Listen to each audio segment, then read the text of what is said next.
Regina, Wisconsin. Thank you very much, Mr. Speaker. I should start by saying that I am opposed to the government's invoking of the Emergency Measures Act, and I will be voting against this motion when it comes up for a vote tomorrow evening. In the meantime, I will now explain my reasons for doing so. Mr. Speaker, the invocation of the Emergency Measures Act, formerly known as the War Measures Act, is an extremely serious matter that rightfully concerns all Canadians. This is only the fourth time in history that either of these acts has been invoked, and I certainly hope that it will be the last for the foreseeable future. The first time the War Measures Act was invoked was during World War I, and the second time was during World War II. The third and most recent time was during the FLQ crisis of 1970. For context, I would like to speak a little bit more about this most recent invocation of the War Measures Act in 1970 during the FLQ crisis. The FLQ, or Front de Libération du Québec, was, by any objective measure, a terrorist organization. The FLQ plotted and carried out dozens of bombings. The FLQ robbed banks. The FLQ performed kidnappings. The FLQ murdered a total of 8 people and wounded dozens more. Finally, after all of the bombings and all of the bank robberies and all of the kidnappings and all of the murders, the federal government decided that this matter could no longer be left to local law enforcement officials and decided to invoke the War Measures Act in October of 1970.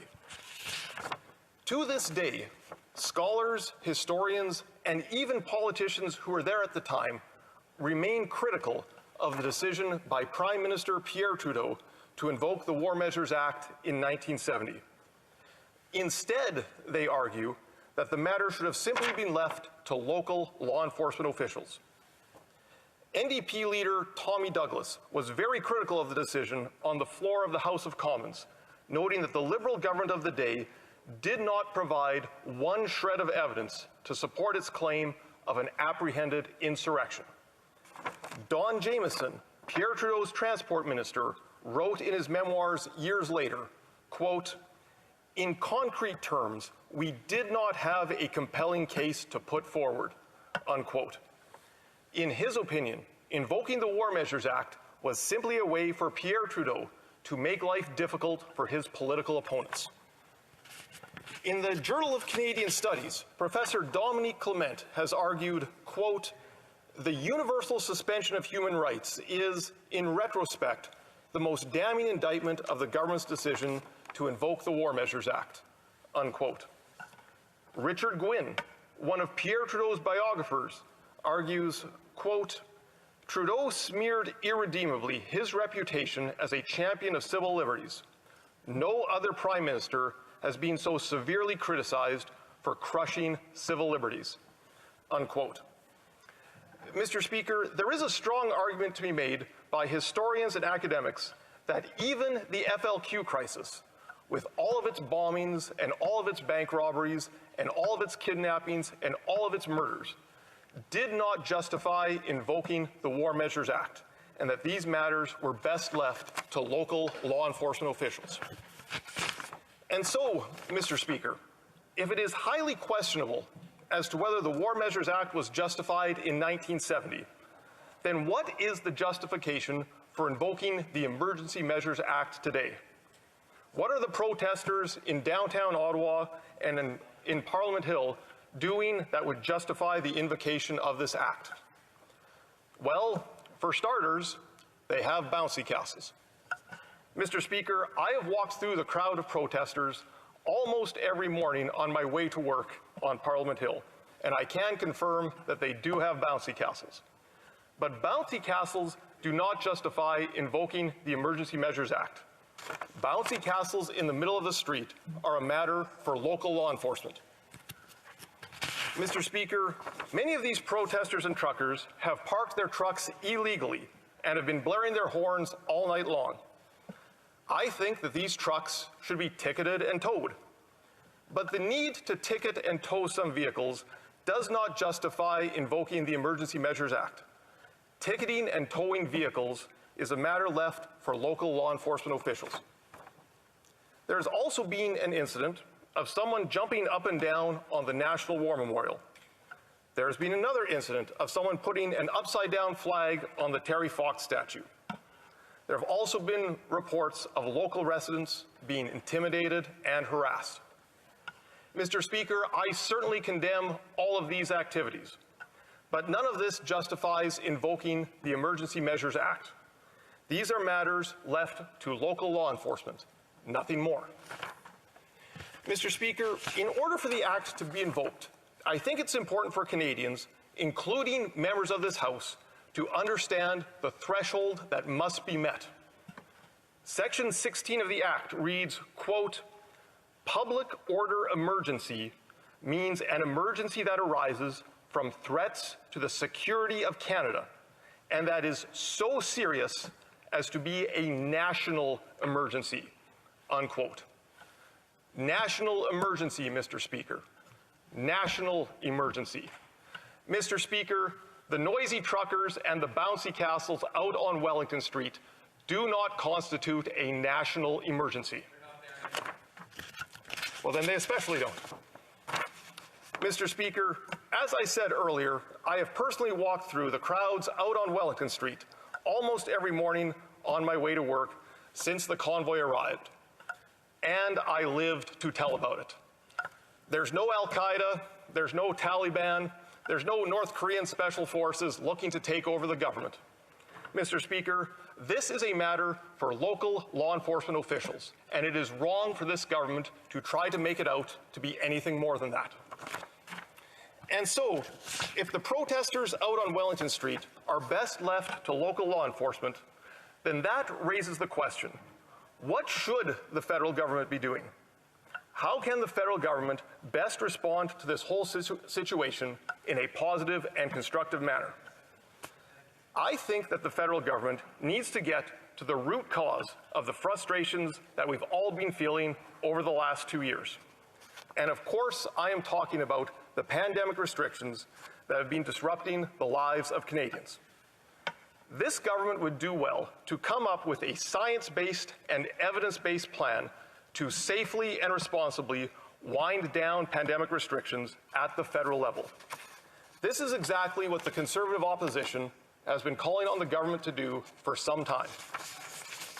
In fact, every provincial government has already presented a science-based, evidence-based plan to gradually wind down most, if not all, of the pandemic restrictions in a measurable, quantifiable manner based on metrics, benchmarks, and milestones.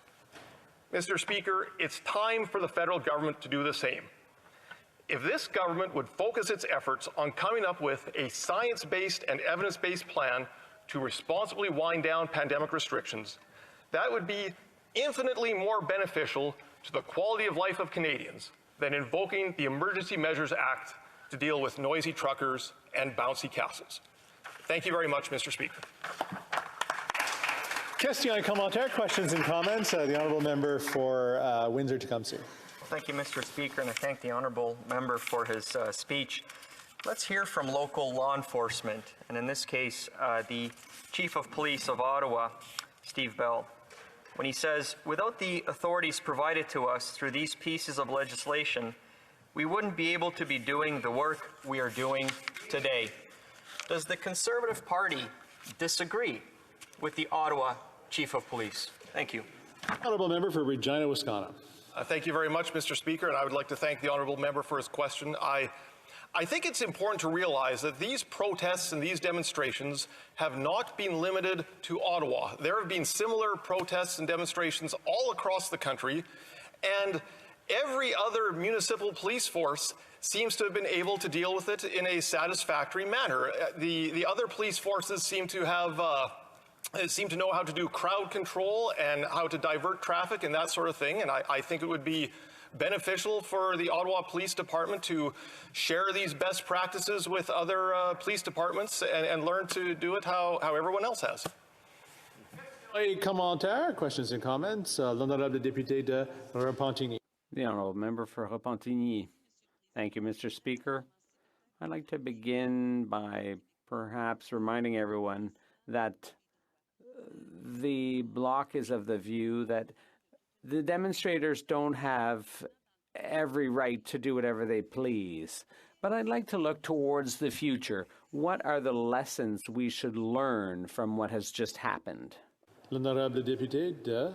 The honourable member for Regina Wascana. Thank you very much, Mr. Speaker. Well, I think there is a lot of lessons to be learned by this Prime Minister. His rhetoric has certainly not helped the situation in the slightest. I know I saw on TV the Prime Minister said that many of these protesters are racist and sexist and misogynistic and hold unacceptable views. Mr. Speaker, the Prime Minister's rhetoric has not helped the situation in the slightest. It would be eminently more beneficial if we had a better Prime Minister to deal with this situation in a positive and constructive manner. So true. Comments? The honourable member for Saanich Gulf Islands. Thank you, Mr. Speaker. It's lovely to finally have a chance to speak, having been here since 7 a.m., and I'll be here till midnight, and you can find me in the lounge. No, I'm just kidding. Look, to the honourable member for Regina Wascana, I'm trying to make up my mind how I'm going to vote. And I have to tell him with a sincere effort to remain respectful, it doesn't help when the crisis in Ottawa is minimized to a problem of bouncy castles. It was an occupation. It caused millions and millions of dollars of damage to this city, to its residents. Honking horns all night actually qualifies under the Geneva Convention as torture. You're not allowed to do that to prisoners. The people of Ottawa have been imprisoned by occupiers. Now, they may not have known what they were doing. I think it's quite likely that many of them, especially when they seemed so surprised that they were ultimately going to get arrested, nonviolent civil disobedience has a long tradition. I won't go through it, but it includes knowing you're going to be arrested because you're breaking the law and you've done this on principle. So my question to the honourable member is, could we not at least agree that what occurred here in Ottawa was from the moment that those large 18-wheelers started occupying whole streets so the people of Ottawa couldn't go about their day-to-day lives, that at that moment it was a crisis and it was badly handled? I'll not disagree with that. But the place where we were last week, how would we have solved that without the powers in the Emergency Act, particularly to compel tow truck drivers? I will say one of his colleagues in those benches directed me to Section 129 of the Criminal Code, which I know, which is obstruction of a police officer, doesn't fit the circumstance. The honourable member for Regina Wascana. Well, I would like to thank the honourable member for her question, and I certainly hope she does vote against the invocation of this act. I think we can agree that this whole situation could have been handled better, as we have seen with other police departments in other cities across the country.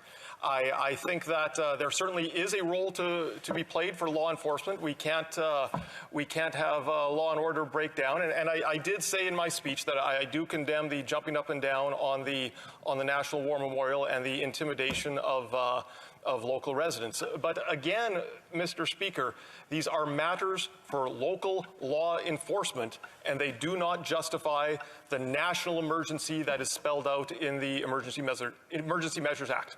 Thank you, Mr. Speaker. Reprise du débat, returning to debate, the honourable member for New Brunswick Southwest.